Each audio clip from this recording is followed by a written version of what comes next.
በህይወታችን ላይ ፎከስ እንዳናደርግ ሶሻል ሚዲያ ነው። ከ100% ውስጥ 95%ቱ ቤት ገብታችሁ የምታስቡት አብራችሁ ከምትሉት ሰው ጋር የምታወሩት ነገር ስለሆነ ደግሞ ሪስክ መውሰድ ነው። በፋሚሊ ሊሆን ይችላል፣ በጓደኞች ሊሆን ይችላል። እንዲህ ሙሉ ፓወራችሁን እዛ ላይ ኢንቨስት ለምታደርጉ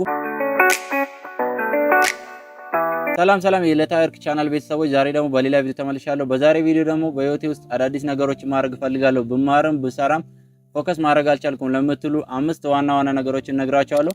እነዚህን 5 ዋና ነገሮችን ህይወቴ ላይ አፕላይ አድርጌ በጣም የጠቀሙኝ ነገሮች ናቸው። ታዲያ ፕራክቲካሊ እነዚህ ነገሮች በህይወታችሁ ላይ አፕላይ ብታደርጉ በትክክለኝነት ለውጥ እንደምታገኙበት እርግጠኛ ነኝ። ታዲያ ለዚህ ቻናል አዲስ የሆናችሁ ላይክ፣ ሰብስክራይብ በማድረግ ፋሚሊ መሆን ትችላላችሁ። ከምንም ነገር በላይ የተለያዩ ሪሰርቾች እንደሚያሳዩ በህይወታችን ላይ ፎከስ እንዳናደርግ የሚይዘን ወይ ደግሞ የሚያስቸግረን ሶሻል ሚዲያ ነው። ሰው በመጀመሪያ ከምትፈልጉና ከምትሰሩት ነገር ላይ ዲስትራክት የሚያደርጋችሁን ነገር ማወቅ ነው። ለምሳሌ ከምትሰሩት ወይ ደግሞ ከምትፈልጉት ነገር ላይ ዲስትራክት የሚያደርጋችሁ ሶሻል ሚዲያ ከሆነ ለዛ መፍትሄ የሚሆነው ስልካችሁ ወይ ደግሞ ኮምፒውተራችሁ ከሆነ ያንን ዘግታችሁ ወደ ስራችሁ መግባት ነው። ታዲያ ይሄንን ወስዳችሁ በህይወታችሁ ላይ አፕላይ ስታደርጉ በጣም ቀላል ላይሆን ይችላል። ነገር ግን ሁሉም ነገር በፕሮሰስ ስለሆነ በቀላሉ ልትረሱት ትችላላችሁ። ሁለተኛ ደግሞ ከእንቅልፋችሁ ስትነሱ ለራሳችሁ የምትነግሩት ነገር ይወስናል። ነገ የምታደርጉትን ነገር ማታ አስባችሁ እደሩ ይላሉ።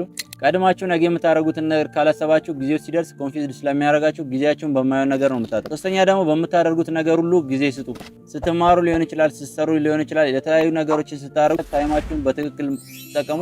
የተረፈ ታይም ስለማይኖራችሁ ዲስትራክት የምታደርጉት ታይም አይኖራችሁም። አራተኛ ደግሞ አብራችሁ የምትሉትን ሰው ተጠቀሙ። ምክንያቱም ይሄም ይወስናል። ምክንያቱም ከ100% ውስጥ 95%ቱ ቤት ገብታችሁ የምታስቡት አብራችሁ ከምትሉት ሰው ጋር የምታወሩት ነገር ስለሆነ እያንዳንዱን የምትሰሙት ነገርን በጣም ተጠንቅቃችሁ መጠቀም ነው። አምስተኛ ደግሞ ቴክ ሪስክ ወይ ደግሞ ሪስክ መውሰድ ነው። በፋሚሊ ሊሆን ይችላል፣ በጓደኞች ሊሆን ይችላል፣ እንዲሁም ደግሞ ስራ ቦታችሁ ሊሆን ይችላል። ይሄም ለምን ይጠቅማል ካላችሁ ሙሉ ፓወራችሁን እዛ ላይ ኢንቨስት ስለምታደርጉ የምታቃጥሉት ጊዜም የላችሁም። ስለዚህ ዲስትራክት የሚያደርጋችሁ ነገር ስለማይኖር ይህንንም ተጠቀሙ። ስለዛ ሪስክም መውሰድ ጀምሩ። ታዲያ እኔ ያልጠቀስኳቸው ብዙ ነገሮች አሉ። ነገር ግን እነዚህን 5ቱን ህይወታችሁ ላይ አፕላይ ብታደርጉ በትክክለኝነት ለውጥ እንደምታገኙበት እርግጠኛ ነኝ። በዚህ ቻናል ላይ በፐርሰናል ዲቨሎፕመንት እንዲሁም ደግሞ በኦንላይን ዙሪያ ጥያቄ ካላችሁ በኮሜንት ላይ ያስቀምጡልኝ። እያንዳንዱን ኮሜንት ስለመመልስ እንዲሁም ደግሞ ያልገባችሁ ነገር ካለ ኮሜንት ላይ መጻፍ ትችላላችሁ። በሌላ ቪዲዮ እስከምንገናኝ መልካም ቆይታ።